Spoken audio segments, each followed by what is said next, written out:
청취자 여러분 반갑습니다. 단단한 직장생활 조언자 커리어 파토스입니다. 오전 10시 정각의 사무실. 당신은 중요한 결정을 내리기 위해 팀원들을 소집했습니다. 하지만 정작 모일 곳이 없습니다.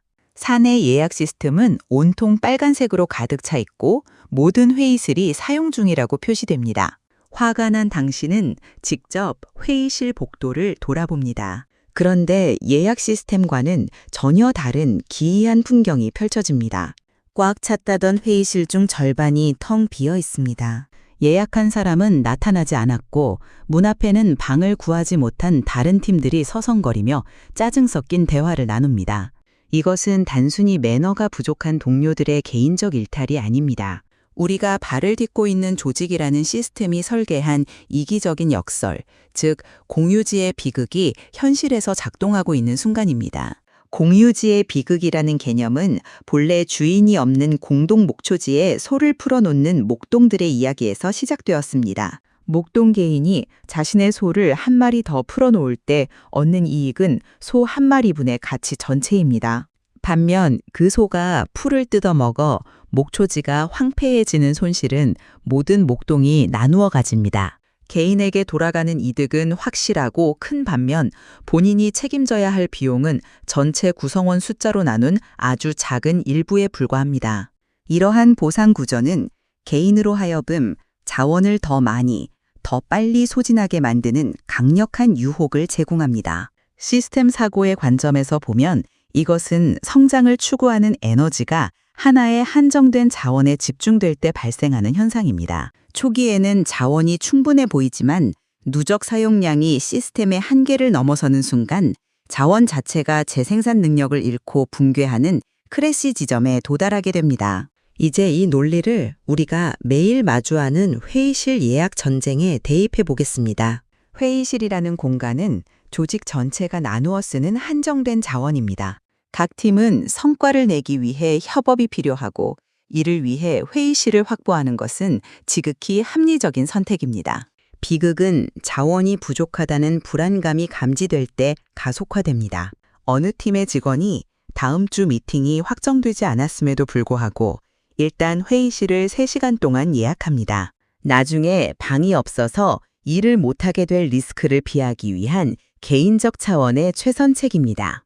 이 소식이 퍼지면 다른 팀들도 동요하기 시작합니다.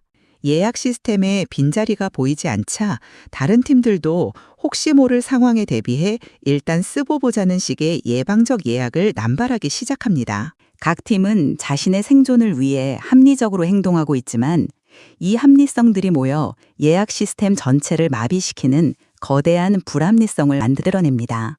비극의 절정은 이른바 유령 회의실 현상으로 나타납니다.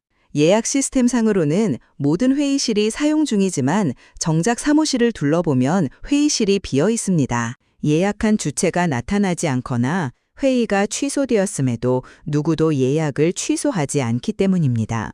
예약을 취소하는 수고는 나에게 당장 이득을 주지 않지만 점유권을 유지하는 것은 만약의 사태를 대비하는 이익이 됩니다. 이제 구성원들은 시스템을 불신합니다.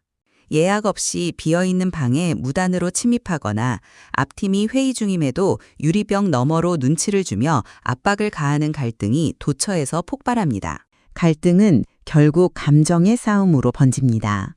팀 간의 협업을 위해 존재해야 할 공간이 오히려 부서 간의 적대감을 키우는 전장이 됩니다. 여기서 우리가 가장 주목해야 할 점은 왜 총무팀이나 경영지원팀이 직원들에게 이 시스템 원형을 직접 이야기해야 하는가입니다.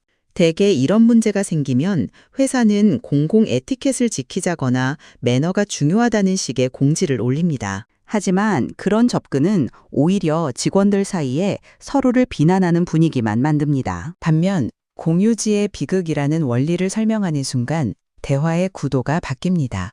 당신들이 이기적이다가 아니라 우리는 지금 구조적인 함정에 빠져 있다라고 말하는 것입니다. 이것은 직원들을 비난의 대상이 아닌 시스템의 피해자로 인정하는 과정입니다. 여러분이 방을 미리 예약하는 것은 팀을 위한 합리적인 판단입니다. 하지만 그 합리성이 모여 우리 모두의 소중한 공간을 사막으로 만들고 있습니다. 라고 말할 때 직원들은 비로소 방어 기제를 내려놓고 문제 해결의 파트너로 동참하게 됩니다. 이 원형을 공유하는 목적은 명확합니다. 우리 모두가 왜 이런 비효율에 빠졌는지 지적으로 이해시키고 공동의 적을 동료가 아닌 시스템으로 설정하는 것입니다. 이것이 진정한 설득의 시작입니다. 개인의 도덕성에 호소하는 대신 시스템의 결함을 함께 인정하고 고쳐나가자는 제안은 훨씬 더 강력한 힘을 발휘합니다. 우리는 지금 공유지의 비극을 겪고 있으니 이 비극을 멈추기 위해 예약 후 미사용 시 자동으로 환원되는 규칙을 도입하려 합니다. 라고 공지할 때 직원들은 이를 불필요한 감시가 아니라 나를 예약 전쟁에서 해방해줄 합리적인 해결책으로 받아들이게 됩니다. 시스템 사고의 원형을 공유하는 것은 곧 조직 내 신뢰라는 가장 큰 자산을 회복하는 일입니다.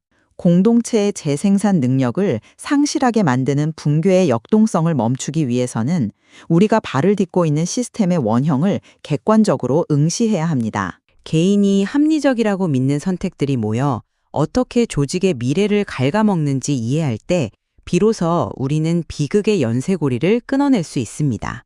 나쁜 시스템은 좋은 사람들을 나쁜 선택으로 내몹니다. 회의실 예약 전쟁이라는 사소해 보이는 일상의 갈등 이면에 숨겨진 구조적 톱니바퀴를 이해할 때 우리는 소모적인 전쟁을 멈추고 진정한 협업의 공간을 회복할 수 있습니다. 시스템의 역학을 응시하는 것, 그것이 집단적 파멸을 막고 지속 가능한 조직을 만드는 시스템 사고의 첫걸음입니다. 우리가 발을 딛고 있는 이 목초지를 지키는 법은 결국 나만의 소를 더 많이 풀어놓는 것이 아니라 공동체의 한계를 인정하고 함께 규칙을 지켜내는 데 있습니다. 끝으로 오늘 이야기가 유익했다면 구독과 좋아요 부탁드립니다. 감사합니다.